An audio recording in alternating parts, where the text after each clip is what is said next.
4 months on, it's nearly 5 months from the November crash. Is there any data to show the Solana ecosystem is dropping activity? Not just daily active users, but more on the developer side.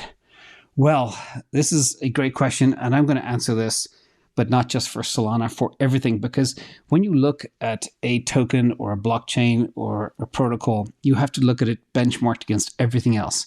And think of developers, and you're dead right here to focus on this. Think of developers as the little engines.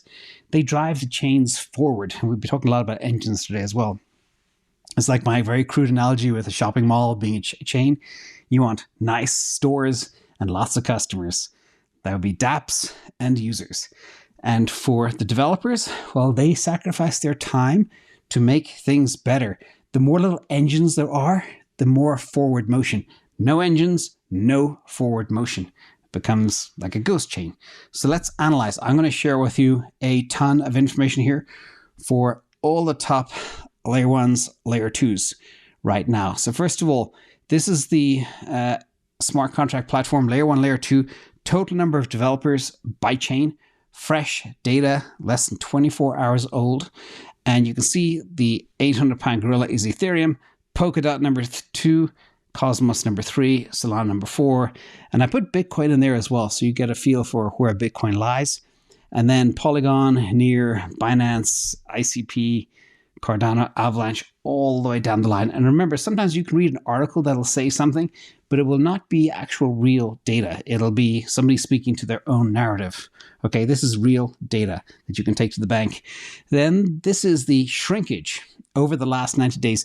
This is how many developers left blockchains over the last 3 months exactly.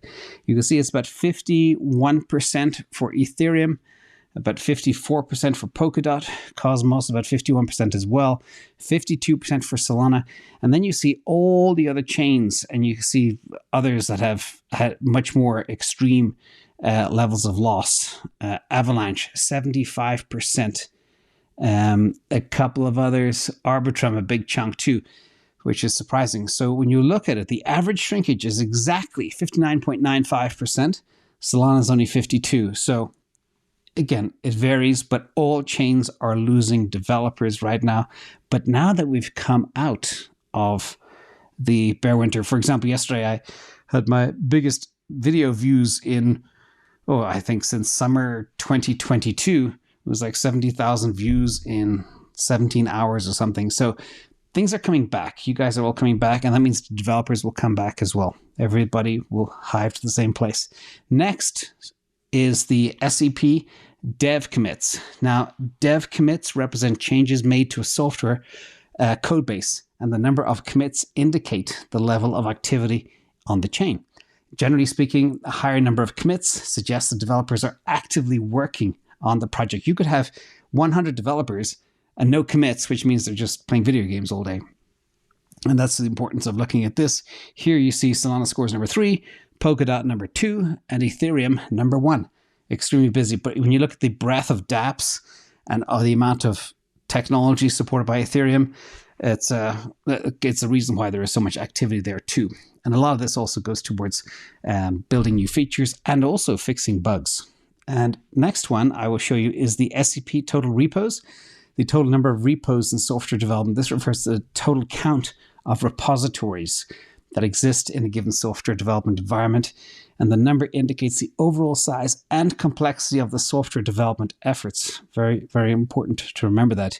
And this also shows you the amount of collaboration and teamwork among developers working on different parts of the same project.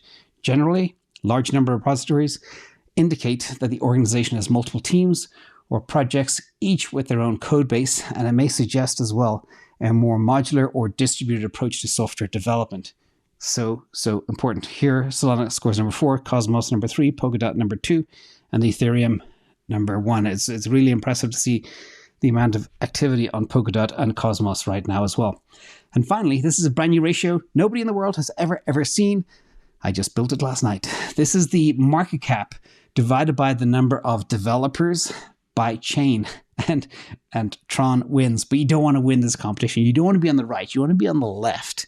You want to have a lot of little motors with very little market cap per motor, because that shows you the upside of the actual chain as we go forward. So just to put this in perspective, you will see here the total numbers. Avalanche, $90 million per developer. Phantom, 115 million per developer. Cardano, 145 million per developer. ETH, 164 million. And then on the other end, you've got Near, about 16 million per developer, and Sol, 27 million per developer. So again, a very interesting perspective there. And the overall winner, when we have a lot more than just this, but this is the actual stat ranking of the development activity. All numbers based, no emotion, no bias, no shilling. Number one, Ethereum. And joint second and third is Solana and Cosmos right now. So that's the lay of the land, everybody. I hope that answers your question and a lot more. But yes, a lot of developers left over the last 3 months. Part of the reason could have been taking Christmas holidays, not coming back, the overall bear market, which you're coming out of.